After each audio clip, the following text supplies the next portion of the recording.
नमस्कार विद्यार्थी मित्रमैत्रिणींनो, चौथ्या धडा ज्याचं नाव आहे अर्थनियोजन, त्यामध्ये आपण सराव संच 4.1 पूर्ण केलेला आहे आणि त्याच्या पुढचा जो मुद्दा आहे तो मुद्दा आपल्याला पाहायचा आहे आणि त्यावरील उदाहरणंसुद्धा आपल्याला पाहिजे. तर पुढचा जो मुद्दा आहे तो आहे व्यवसाय साखळीतील जीएसटी. म्हणजे व्यवसाय साखळी जी असते, जसं उत्पादक, त्यानंतर घाऊक व्यापारी, त्यानंतर किरकोळ व्यापारी किंवा मग त्याला वितरक म्हणतो आपण, आणि त्याच्यानंतर येतो ग्राहक. तर अशा प्रकारे ही व्यवसाय साखळी असते आणि या व्यवसाय साखळीमध्ये प्रत्येक ठिकाणी जीएसटी हा शासनाकडे जात असतो. जसं हा उत्पादक आहे, उत्पादक म्हणजे काय, तर ज्याच्याकडे कारखाना आहे, जो ती वस्तू तयार करतोय तो उत्पादक असतो. त्याच्यापासून वस्तू जाते घाऊक व्यापाऱ्याकडे, म्हणजे मोठा व्यापारी, ज्याला आपण डिस्ट्रीब्युटर सुद्धा म्हणतो, वितरक सुद्धा म्हणतो. नंतर या घाऊक व्यापाऱ्याकडून ती वस्तू येते किरकोळ व्यापाऱ्याकडे, म्हणजे दुकानदाराकडे, ज्या दुकानामध्ये आपण जात असतो अशा दुकानात ही वस्तू येते आणि मग त्या दुकानातून आपण म्हणजे ग्राहक म्हणून आपण ती वस्तू त्या दुकानातून खरेदी करतो. तर या ठिकाणी प्रत्येक ठिकाणी जीएसटी हा गोळा केला जातो. जसं 1, 2 आणि 3 या तिघही ठिकाणी जीएसटी हा जमा केला जातो आणि तो शासनाकडे जातो. मग हा जीएसटी कशा प्रकारे जमा होतो ते आपण पुढे एका उदाहरणाच्या सहाय्याने समजून घेऊया. या ठिकाणी तुमच्या पुस्तकात एक उदाहरण दिलेलं आहे. समजा एका उत्पादकाने घाऊक व्यापाऱ्यास एक घड्याळ नफ्यासह 200 रुपयांना विकले. घाऊक व्यापाऱ्याने किरकोळ व्यापाऱ्यास 300 रुपयांना व किरकोळ व्यापाऱ्याने ग्राहकास ते घड्याळ 400 रुपयांना विकले. जीएसटीचा दर हा 12% सर्वांसाठी. तर उत्पादक, घाऊक व्यापारी व किरकोळ व्यापारी खालीलप्रमाणे कराची वजावट घेऊन उरलेला टॅक्स कसा भरतात ते आपण या ओघ तक्त्यावरून पाहणार आहोत. उत्पादकाकडून घड्याळ ग्राहकाकडे पोहोचेपर्यंत 3 प्रकारचे व्यवहार होतात आणि प्रत्येक व्यवहारामध्ये झालेली कर आकारणी, जमा झालेला कर राज्य शासनाला आणि केंद्र शासनाला कसा पोहोचतो हे या खाली ओघ तक्त्यात दिलेले. त्याची संपूर्ण सारणी पुढे दाखवली, ती समजून घेऊया. या ठिकाणी उत्पादक जो असतो ते घड्याळ तयार करतो आणि घड्याळ तयार झाल्यानंतर घाऊक व्यापाराला तो 200 रुपयांना विकतो. म्हणजे घाऊक व्यापारी या उत्पादकाला 200 रुपये आणि 200 रुपयांवरती 12% जीएसटी. मग 200 रुपयांचा 12% जीएसटी होतो 24 रुपये. म्हणजे घाऊक व्यापारी काय करतो, घड्याळ विकत घेताना 224 रुपये या उत्पादकाला देतो. त्यापैकी 200 रुपये या उत्पादकाकडे राहतात आणि 24 रुपये मात्र जो टॅक्स घेतलेला आहे तो जातो जीएसटी मध्ये. हे 24 रुपये उत्पादकाकडून गेले या ठिकाणी आणि घाऊक व्यापाराला ते घड्याळ पडलं 224 रुपयाला. आता घाऊक व्यापारी काय करणार, त्याच्यामध्ये स्वतःचा नफा जोडणार आणि ते घड्याळ तो विकणार किरकोळ व्यापाराला. आता किरकोळ व्यापारी घेणार ते घड्याळ 300 रुपयांना आणि 300 रुपयांवरती तो टॅक्स देणार 12%. 12% टॅक्स होतो 300 रुपयांचा 36 रुपये. म्हणजे किरकोळ व्यापारी काय करणार, 336 रुपयांना ते घड्याळ विकत घेणार. त्यापैकी 300 रुपये या घाऊक व्यापाऱ्याकडे राहतील आणि 36 रुपये जीएसटी मध्ये गेले पाहिजे. परंतु या घाऊक व्यापाऱ्याने काय केलेलं आहे, त्या 36 पैकी 24 रुपये आधीच दिलेले या उत्पादकाला, म्हणून या घाऊक व्यापाराला तेवढी सूट मिळणार. या 36 रुपयातून 24 रुपये सूट मिळणार. म्हणजे त्याला किती द्यावे लागतात जीएसटी, फक्त 12 रुपये तो जीएसटी देणार सरकारला. मग आता हे घड्याळ आलं किरकोळ व्यापाऱ्याकडे. किरकोळ व्यापारी त्याचा स्वतःचा नफा जोडणार आणि ते घड्याळ तो विकणार 400 रुपयांना ग्राहकाला. मग ग्राहक या 400 रुपयांवर जीएसटी सुद्धा भरणार आहे. मग जीएसटी भरणार तो 400 रुपयांवरती 12%, म्हणजे 48 रुपये तो जीएसटी भरणार. आता हे किरकोळ व्यापारी काय करणार, याच्याकडे आलेले 48 रुपये त्याने या शासनाला द्यायला पाहिजे. परंतु किरकोळ व्यापाऱ्याने आधीच हे 36 रुपये भरलेले होते. म्हणजे या 48 रुपयामध्ये त्याला सूट मिळणार. किती रुपयांची, तर ती मिळणार 36 रुपयांची. 48 वजा 36 बरोबर 12. म्हणजे या किरकोळ व्यापाऱ्याकडून गेले 12 रुपये या ठिकाणी जीएसटी मध्ये. इथं 24 रुपये गेले होते, इथं 12 रुपये गेले होते आणि इथं 12 रुपये. म्हणजे 3 ठिकाणी 1, 2, 3 प्रकारचे व्यवहार झाले आणि तिघही प्रकारच्या व्यवहारांमधून एकूण जीएसटी जमा झाला 48 रुपये. मग हा जीएसटी जो असतो हा केंद्राचा आणि राज्याचा जीएसटी मिळून असतो. म्हणून याच्या निम्मे रक्कम या दोघांना मिळते. म्हणजे 48 पैकी 24 रुपये जे असतात ते केंद्राचे असतात आणि 24 रुपये जे असतात ते आपल्या राज्य सरकारचे असतात. वरील व्यवहारात 3 वेगवेगळे आर्थिक व्यवहार एकाच राज्यात झालेले त्यांच्या प्रत्येकाच्या कर बीजकातील जीएसटीची आकारणी समजण्यासाठी थोडक्यात हे खाली बिल दिलेले आहे. आता जीएसटी होती 12%, मग जीएसटी 12% जर असेल तर सीजीएसटी किती असेल त्याच्या निम्मे 6%, आणि एसजीएसटी सुद्धा किती असेल 6%. म्हणून हे जे पहिलं बिल आहे कर बीजक 1 मधील, आता हे पहिलं बिल कुठे येणार आहे? या ठिकाणी उत्पादक आणि घाऊक व्यापारी यांच्यामध्ये झालेल्या व्यवहारासाठी हे बिल येणार.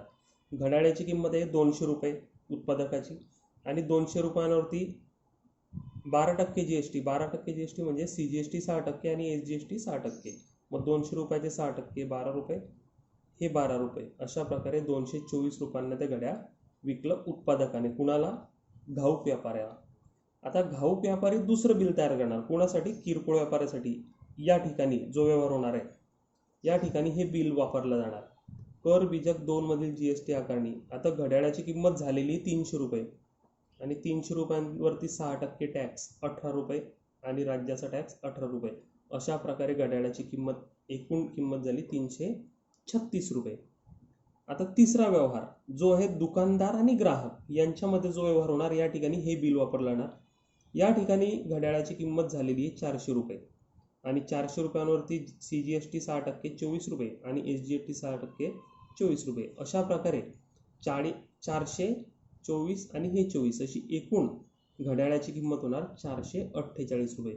म्हणजे ग्राहक जो असणार आहे, दुकानातून विकत घेणारा जो व्यक्ती असेल, ग्राहक असेल, त्याला त्या घड्याळाची किती किंमत द्यावी लागेल?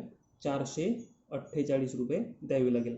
अशा प्रकारे हा जीएसटी 3 वेळेस शासनाकडे जमा होतो, आणि त्यामध्ये आधी भरलेला जो जीएसटी असतो तो असतो त्यांना सूट मिळते, आणि ती सूट वजा करून मग उरलेली रक्कम ते जीएसटी म्हणून पुढचे घाऊक व्यापारी किंवा किरकोळ व्यापारी हा देत असतो. 2 जीएसटीआयएन धारक व्यापाऱ्यांमधील जो व्यवहार होत असतो त्या व्यवहाराला बिझनेस टू बिझनेस म्हणजे B2B असं म्हणतात. वस्तूचे उत्पादन झाल्यापासून ती ग्राहकांपर्यंत पोहोचते त्या साखळीतील अंतिम कडीतील व्यवहारास बिझनेस टू कन्झ्युमर असं म्हटलं जातं. थोडक्यात B2C असं म्हटलं जातं. आता या व्यवसायामध्ये साखळीतील प्रत्येक व्यापाऱ्याने भरलेल्या जीएसटीचे विवरण याप्रमाणे: उत्पादकाने जीएसटी भरला 12 + 12 24 रुपये, घाऊक व्यापारी 6 + 6 12 रुपये भरला, आणि किरकोळ व्यापारी दुकानदार जो आहे त्याने 6 + 6 12 रुपये भरला. अशा प्रकारे एकूण जीएसटी जमा झाला 48 रुपये. त्याच्यामध्ये केंद्राचा होता 24 रुपये सीजीएसटी, आणि राज्याचा एसजीएसटी जो होता तो 24 रुपये होता. यावरून तुमच्या लक्षात आलं असेल की प्रत्येक व्यापाऱ्याने आपापल्या स्तरावर गोळा केलेल्या करामधून खरेदीच्या वेळेस जो कर दिलेला होता त्याची त्याला सूट मिळाली होती. त्याला इनपुट टॅक्स क्रेडिट असं म्हणतात. देय जीएसटीचा त्याने भरणा केला. शेवटी ग्राहकास ते घड्याळ 448 रुपयांना मिळाले. त्यातील 48 रुपये हा निव्वळ कर वर दाखवल्याप्रमाणे अप्रत्यक्षपणे ग्राहकानेच भरलेला आहे, आणि म्हणून जीएसटी हा अप्रत्यक्ष कर, त्याला इनडायरेक्ट टॅक्स असं म्हणतात. त्यापूर्वी घाऊक व किरकोळ व्यापाऱ्यांनी त्यांच्या खरेदीवर भरलेला कर त्यांना परत मिळत असतो. मग खरेदीच्या वेळेस दिलेल्या कराची वजावट इनपुट टॅक्स क्रेडिट निविष्ट कराची जमा. वस्तूचे उत्पादन केल्यापासून ती वापरणाऱ्या ग्राहकापर्यंत पोहोचेपर्यंत मधल्या प्रत्येक व्यवहारात जीएसटी आकारला जातो. वस्तू विकताना व्यापाऱ्याने गोळा केलेला कर म्हणजेच आउटपुट टॅक्स. जेव्हा वस्तू विकली जाते, विकली म्हणजेच काय, ती वस्तू त्याच्याकडून आउट झाली, बाहेर गेली, आणि म्हणून त्यावेळेस जो कर मिळतो त्याला आउटपुट टॅक्स असं म्हटलं जातं. त्याच व्यापाऱ्याने वस्तू खरेदीच्या वेळी दिलेला कर म्हणजे इनपुट टॅक्स. वस्तू जेव्हा खरेदी होते, खरेदी केली म्हणजे काय, ती वस्तू इन झाली म्हणजे आपल्याकडे आली, आणि म्हणून त्यावेळेस जो टॅक्स देतो आपण त्याला इनपुट टॅक्स असं म्हणतात. हा व्यापारी त्याने गोळा केलेल्या करातून दिलेल्या कराची वजावट घेतो, त्याला इनपुट टॅक्स क्रेडिट असं म्हटलं जातं. मग देय जीएसटी कसा काढला जाणार? आउटपुट टॅक्स वजा इनपुट टॅक्स क्रेडिट. त्याने वस्तू जेव्हा विकली त्यावेळेस गोळा केलेला टॅक्स वजा त्याने जेव्हा वस्तू खरेदी केली होती त्यावेळेस त्याने दिलेला टॅक्स. अशा प्रकारे हा एकूण देय जीएसटी हा काढला जातो.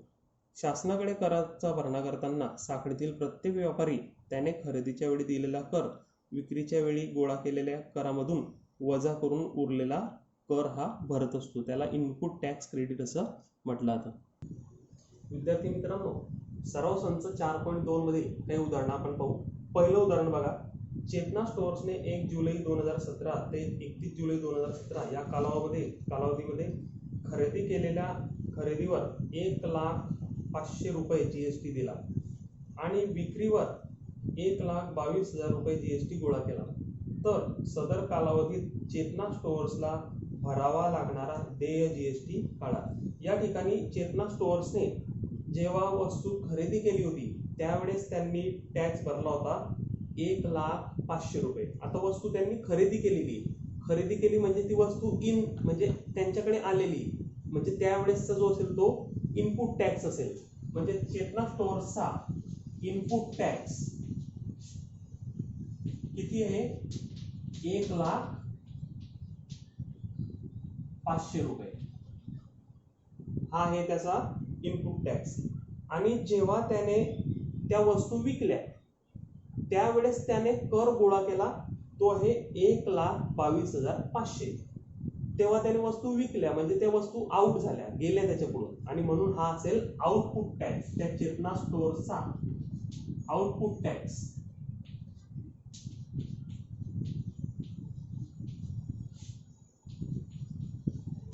तो आहे 1,22,500.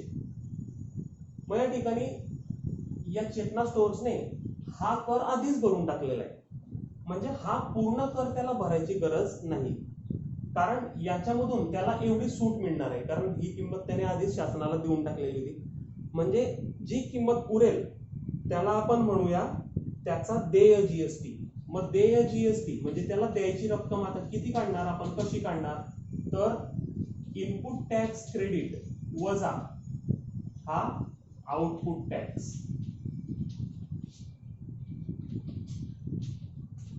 मग इनपुट टॅक्स क्रेडिट किती त्याचं?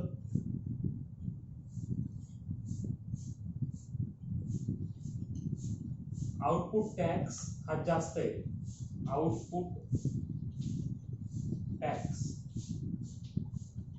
वजा त्याचा income tax input tax credit, बरोबर. मग आउटपुट टॅक्स आहे 1,22,500. 1,22,500 वजा 1,05,000 हा आहे त्याचा इनपुट टॅक्स क्रेडिट. म्हणजे त्याला उरलेली रक्कम जी आहे 22,000 रुपये त्याला जीएसटी म्हणून शासनाला भरावा लागणार आहे, म्हणजे ही त्याची देय जीएसटी असेल. आता दुसरं उदाहरण पाहूया. नजमा या जीएसटी कायदा अंतर्गत नोंदणीकृत दुकानाच्या मालकीण आहेत. त्यांनी खरेदीवर एकूण जीएसटी 12,500 रुपये दिला होता आणि विक्रीवर एकूण जीएसटी 14,750 रुपये गोळा केलाय. तर त्यांना किती रुपये इनपुट टॅक्स क्रेडिट मिळेल आणि त्यांचा देय जीएसटी काढा. 2 नंबरचं उदाहरण आहे. या ठिकाणी नजमा यांनी खरेदीवर जीएसटी दिलेला आहे 12,500. खरेदी केली, वस्तू इन झाली, म्हणजे इनपुट टॅक्स तो किती आहे? 12,500. म्हणजेच जो कर त्यांनी भरलेला आहे सर्वात आधी तोच असेल त्यांचा इनपुट टॅक्स क्रेडिट. म्हणजे त्यांना इनपुट टॅक्स क्रेडिट किती मिळणार आहे? 12,500 रुपये. मग त्यांना देय जीएसटी किती लागणार आहे? त्यांनी जेव्हा त्या वस्तू विकल्या त्या विकल्यानंतर जो जीएसटी गोळा केला, विकल्या म्हणजे त्या वस्तू आउट झाल्या, म्हणजे आउटपुट टॅक्स तो आहे 14,750 रुपये. मग त्यांचा देय जीएसटी किती जीएसटी द्यावा लागणार आहे? आउटपुट टॅक्स मधून हा इनपुट टॅक्स क्रेडिट वजा करायचा आहे, म्हणजे 14,750 मधून 12,500 रुपये हे वजा करायचे, म्हणजे 2,250 एवढी रक्कम त्यांची देय जीएसटी असणार आहे. विद्यार्थी मित्रांनो, पुढचे जे उदाहरण आहे याच प्रकारे तुम्ही सराव म्हणून तुमच्या वहीमध्ये सोडवायची आहेत.